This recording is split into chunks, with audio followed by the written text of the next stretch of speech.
You're not required to sit down because we're just trying to take care of. Gotcha. Schultz put a lot of thought into this setup. What's it like not being in the South? Yeah, it's been really good so far. My wife and I, we've spent our entire lives in the Southeast, and so this is a big change for us. But the community of Ames has been really good, just very welcoming, very helpful.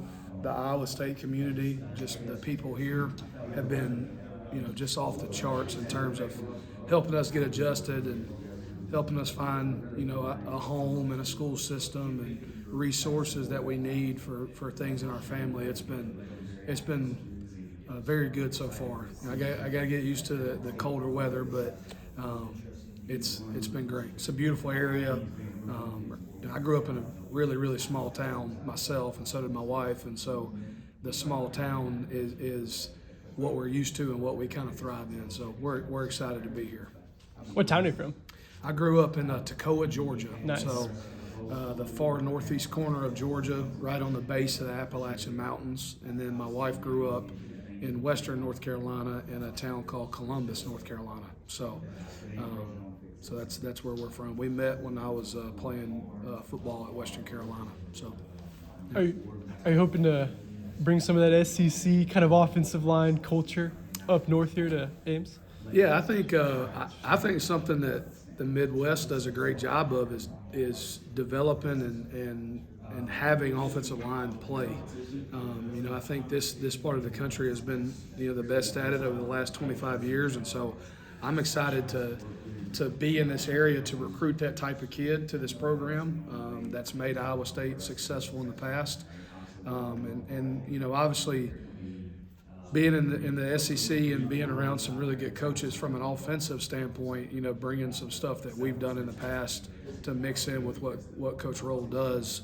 I'm excited to kind of, have a little bit of a hand in that too. So, but definitely excited to be in the Midwest and, to recruit offensive linemen. I feel like in this state, you can drive at any part of the state and you're going to find offensive linemen.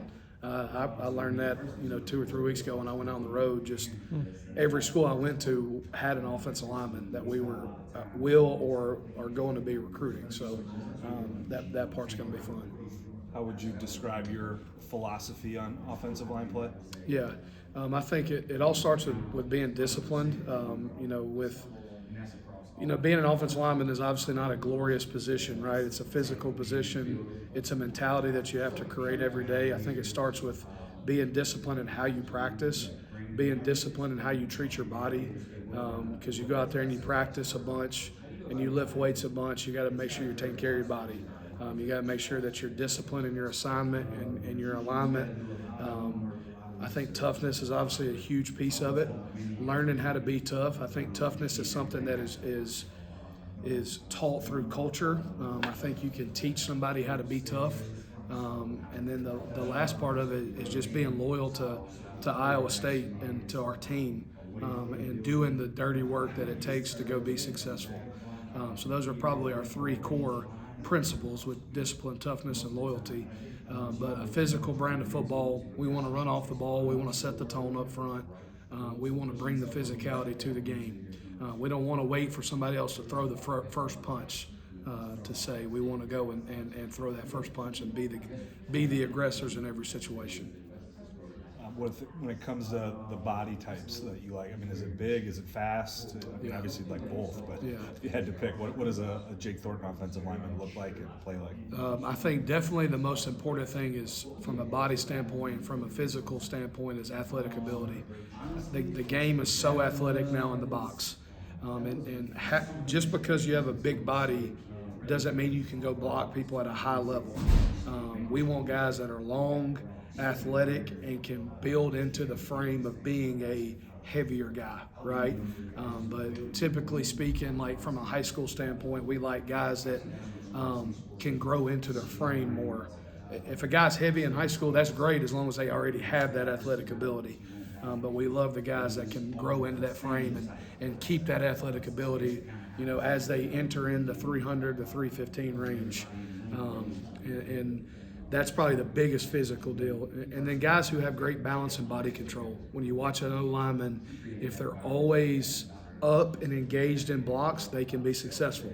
If they're on the ground, they cannot be successful. The only time we want to be on the ground is when we're finishing somebody to the ground. That's it. And we want to pop back up and sprint to the ball and help push that pile forward. So, but definitely athletic ability and balance and body control. And then when you turn on the tape, I want guys, I want there to be absolutely no doubt that they're physical. Like I want to turn on the tape and see them finishing past the line of scrimmage, right? Pushing that ball carrier, finishing the guy, making sure that my guy does not make the play. Their tape has to absolutely show that in the first couple of clips. If it doesn't, then they're probably not the guy for us. Coach Rogers said that the biggest surprise was how fast the offensive line came together. You had a big part in that. Were you surprised at all at how fast that unit came together? I think I was so entrenched in the moment that the surprise, it didn't really hit me until afterwards. And when we kind of sat back and looked at it, man, we got a lot of quality players. Just navigating the portal at some of my previous places, the portal is wild, to say the least. I could probably sit here all day long and talk about the transfer portal and how, different things and all that, the good and bad of it. But I think that the coolest thing for me was when they got here at Iowa State, they fell in love with the place. When you walk in this facility, this is big-time college football. I mean, this facility, the way it's located, connected to the stadium, all the stuff is in here for our guys. Very few places beat this. And that's coming from a guy who has spent his entire career in the SEC that is supposed to be the best of the best. And there's been like really good places, really good facilities, but the convenience of this building and the feel when you get in this building, and then the people.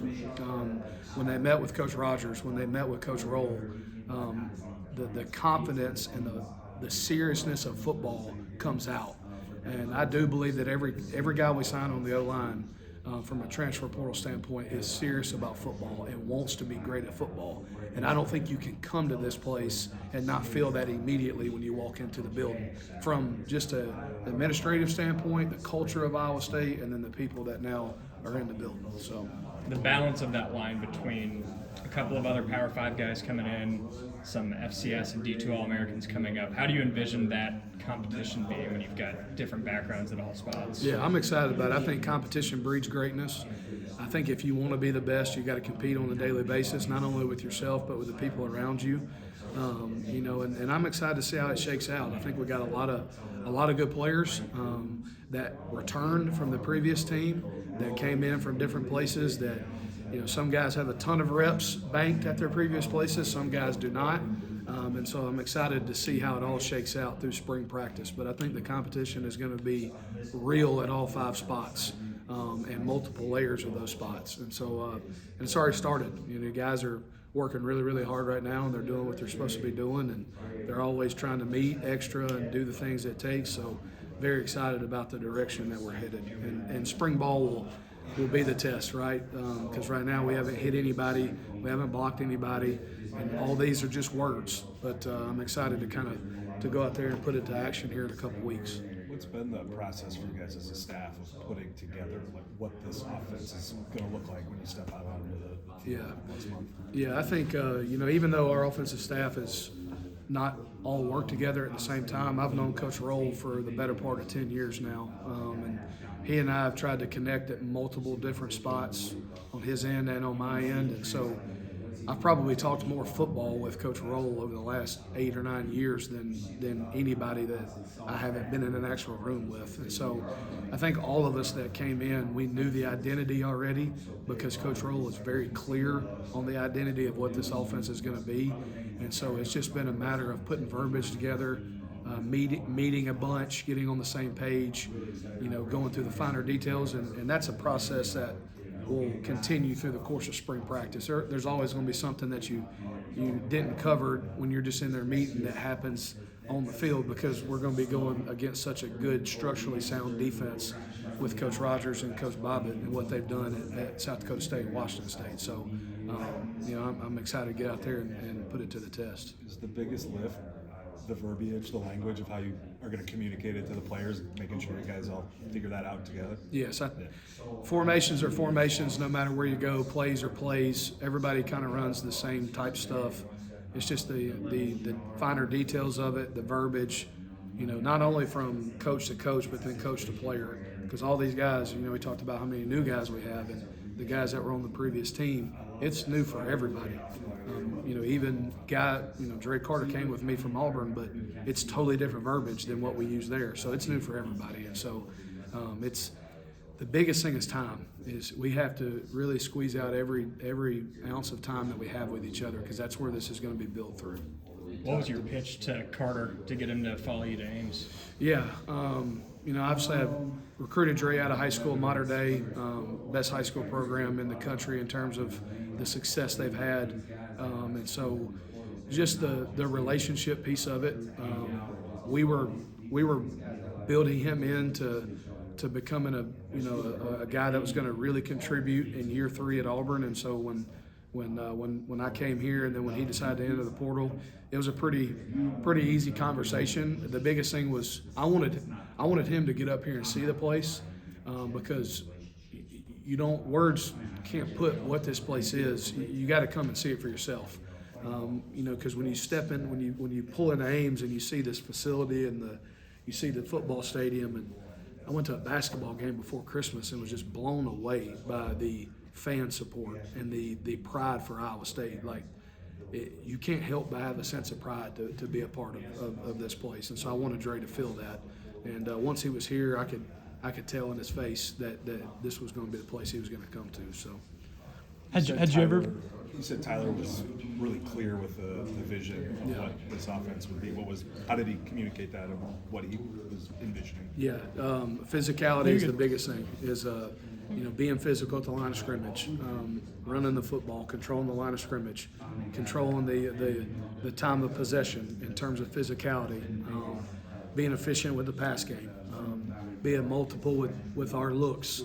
Easy for us, complicated for a defense. And so that was, and then just Coach Roll's, his personality, his leadership capability. For me to move my family to the Midwest, I wasn't going to do it for just anybody, but really just me and he and I have connected a lot, and we see the game from the same lens. And if you can be on the same page on that standpoint, you got a chance to be successful. And then talking to Coach Rogers, his viewpoint for what this program is going to be and what he's done in the past, it was an absolute no-brainer from that standpoint. When did you meet Coach Roll? Good to meet you. When did I meet Coach Roll? Mm-hmm. So my high school head coach in Georgia, that's how small the game of football is. My high school head coach in the state of Georgia is Travis Nolan. He's the best high school football coach in the Southeast, and it's not even close, okay? His son actually played quarterback here at Iowa State, Zeb Nolan. Okay. And then Zeb transferred to North Dakota State and played quarterback at North Dakota State. And so he and I got connected through that. Zeb came here to Iowa State, played here for a couple of years, and then transferred to North Dakota State. And then just randomly, North Dakota State was looking for an O-line coach one year when I was at Gardner-Webb, and Coach Roll called me and we talked. Ended up not working out, but we stayed in touch over the last 8 or 9 years. So that's how we met.